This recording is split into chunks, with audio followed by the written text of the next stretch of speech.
ఒప్పందాలు చేసుకొని ఇవాళ మొత్తం దోపిడీకి తెరలేదు. చిన్న లెక్క ఎత్తు మీకు అర్థమవుతుంది ఎంత పెద్ద దోపిడీ. ఎంత పెద్ద దోపిడీ అంటే ఇప్పుడు మీరు ఇంటికి సీదా స్ట్రైట్ గా కావాలంటే బాలనగర్ పోండి. బాలనగర్ అంటే కూకట్పల్లి మంచిగా మధ్యలో ఉంటుంది, సిటీ మధ్యలో. బాలనగర్ లో ఇవాళ మార్కెట్ వాల్యూ 1,50,000 రూపాయలు ఉంటుంది గజం. ఒక గజం 1,50,000 అంటే దాదాపు ఒక ఎకరం అంటే ఎంత 4,850 గజాలు. అంటే ఒక్కొక్క ఎకరం అక్కడ 70 కోట్లు 72 కోట్లు ఉంటుంది. ఇవాళ అది మార్కెట్ వాల్యూ. రిజిస్ట్రేషన్ వాల్యూ ఎంత ఉందా? 30,000. 1,50,000 మార్కెట్ వాల్యూ, రిజిస్ట్రేషన్ వాల్యూ 30,000. ఇవాళ రేవంత్ రెడ్డి గారు ఏమంటారు? ఎరికేనా రిజిస్ట్రేషన్ లో 30% కడితే చాలట మీకు మొత్తం ఇచ్చేస్తాం.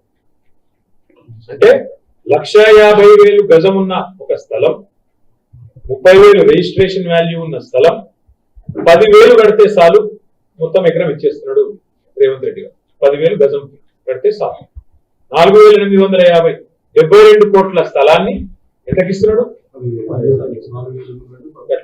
ఆ లెవెల్లో ఇవాళ త్రో అవే ప్రైజ్ కి ఇస్తున్నాడు. దానిలో ఎంతాలన్న మతలబ్ ఏంటి? వీళ్ళ మనుషులు మొత్తం ఒప్పందాలు చేసుకుంటారు. రాబోయే 10-15 ఏళ్ళు రేవంత్ రెడ్డి గారు ఆయన మన్మడు వాళ్ళ మన్మడు పుట్టేదాకా బ్రహ్మాండంగా సంపాదించుకోవాలన్నది ఆలోచన. ఇక్కడ ఇంపార్టెంట్ పాయింట్ ఏంటంటే 9,300 ఎకరాలు అంటే హైదరాబాద్ లో ఎక్కడ పోయినా మీరు ఈ రోజు 50 కోట్ల కంటే ఎక్కడ తక్కువ లేదు. ఇక్కడ 40-50 కోట్ల కంటే ఎక్కడ తక్కువ లేదు.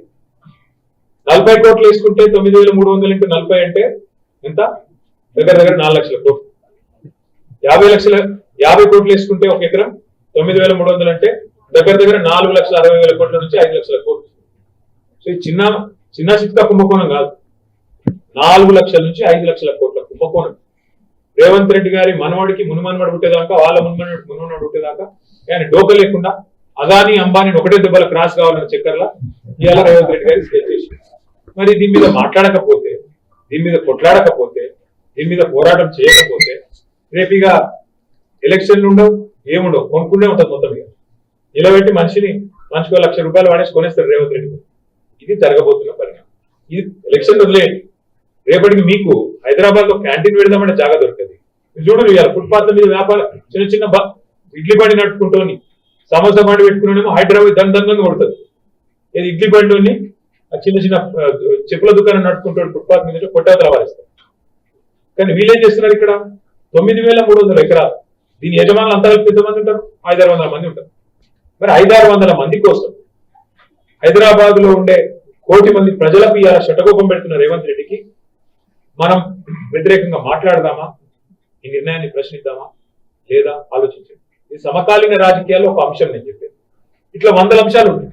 వాళ్ళు చేస్తున్న దుర్మార్గాలు, వాళ్ళు చేస్తున్న అరాచకాలు, వీటిని ప్రశ్నించాల్సింది, వీటి మీద మాట్లాడాల్సింది, వీటి విషయంలో మిగతా సొసైటీని జాగృతం చేయాల్సింది ఖచ్చితంగా విద్యార్థి సోదరులే. ఎట్లయితే తెలంగాణ ఉద్యమంలో మీరు అందరినీ చైతన్యవంతం చేసింది, ఎట్లయితే ఉప ఎన్నికలు వస్తే మీరు ఇంటింటికి పోయి కాళ్ళు మొక్కి మీ తాతయ్యి అవ్వయి ఎలువనోళ్ళయి ఒప్పించి మెప్పించి తెలంగాణ వస్తే ఏం లాభం అవుతుంది, మన నీళ్లు మనకు వస్తాయి, మన నిధులు మనకు వస్తాయి, మన నియామకాలు మనకు వస్తాయి అని చెప్పి బతిమలాడి తెలంగాణ కోసం అందరినీ మలిపినరో, ఇవాళ మన తెలంగాణను కాపాడుకోవాల్సిన బాధ్యత, మన తెలంగాణ వనరులను కాపాడుకోవాల్సిన బాధ్యత కూడా బీఆర్ఎస్ మీద ఉంది.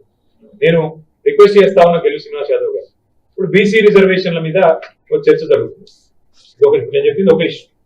బీసీ రిజర్వేషన్లు కాంగ్రెస్ పార్టీ బీసీ డిక్లరేషన్ ఒకటి ఇచ్చింది కామారెడ్డిలో నవంబర్ 2023 ఇచ్చి 2 నెలల. ఏం చెప్పారు బీసీ డిక్లరేషన్ లా? 42% ఎన్నెళ్ళు ఇస్తా ఉన్నాడు? విద్యలో, ఉపాధిలో, కాంట్రాక్టుల్లో, వాటితో పాటు రాజకీయం, సర్పంచ్ పదవుల్లో, ఎంపీటీసీ జెడ్పీటీసీ పదవుల్లో, కౌన్సిలర్ పదవుల్లో, చైర్మన్ పదవుల్లో అన్నిట్లో 42% వాటా ఇస్తా.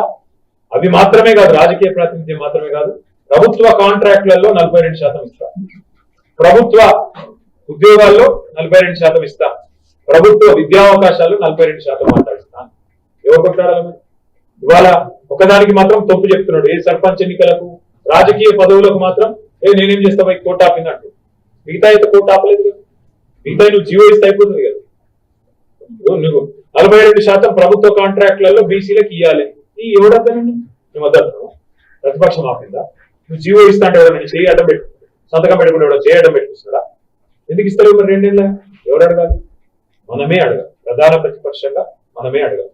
42% కాంట్రాక్టులలో ఏది బీసీల వాటా ఇస్తాను, ఏది దళితులకు ఇస్తాను, ఎస్టీలకు ఇస్తాను.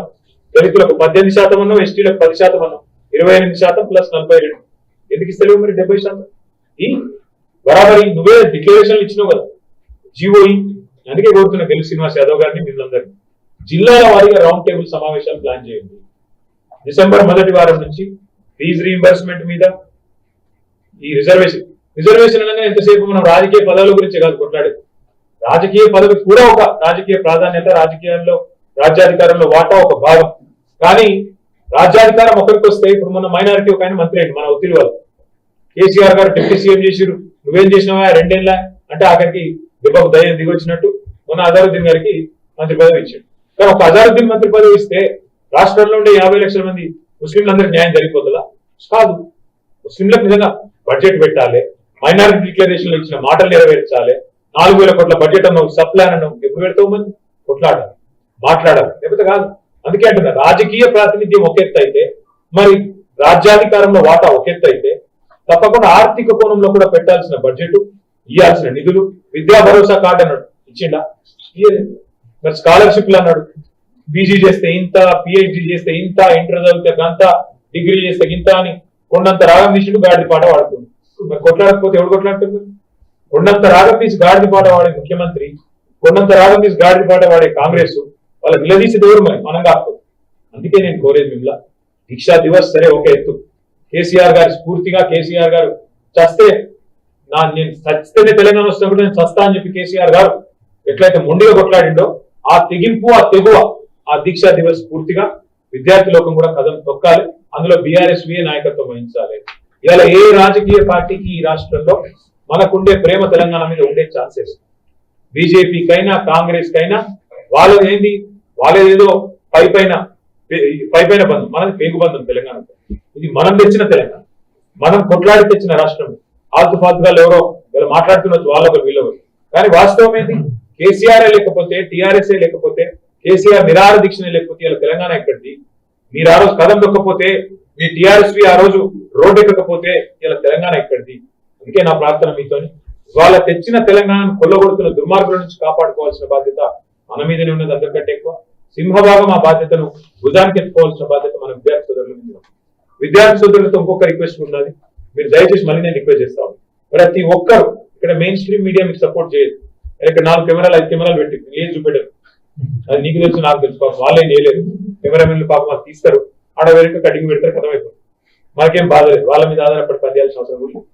మీరు సోషల్ మీడియా ఉంది మీ చేత, పదునైన అస్త్రం, ప్రతి ఒక్కరి చేత ఫోన్ ఉంది, అదే మీ ఆయుధం, వాడండి. మీరు వాడతలేదు సార్, గెలు శ్రీనివాస్ కూడా వాడతలేడు, వాళ్ళు వీళ్ళు. మీరు చేస్తున్న పనిని, సమాజంలో సమకాలీన రాజకీయ అంశాలను ఎప్పటికప్పుడు చైతన్యవంతంగా మీరు క్వశ్చన్ చేయకపోతే సమాజం మేల్కోదు, సమాజం మిమ్మల్ని గుర్తించదు. లీడర్ కావాలనుకుంటే పార్టీ నాయకుల చుట్టూ తిరగడం కాదు, మీరు సమాజం నుంచి ఉద్భవించాలి నాయకుడు. కేసీఆర్ గారు ఎట్లా వచ్చింది బయట? ఒక మూమెంట్లకే లీడర్ పుట్టిండు.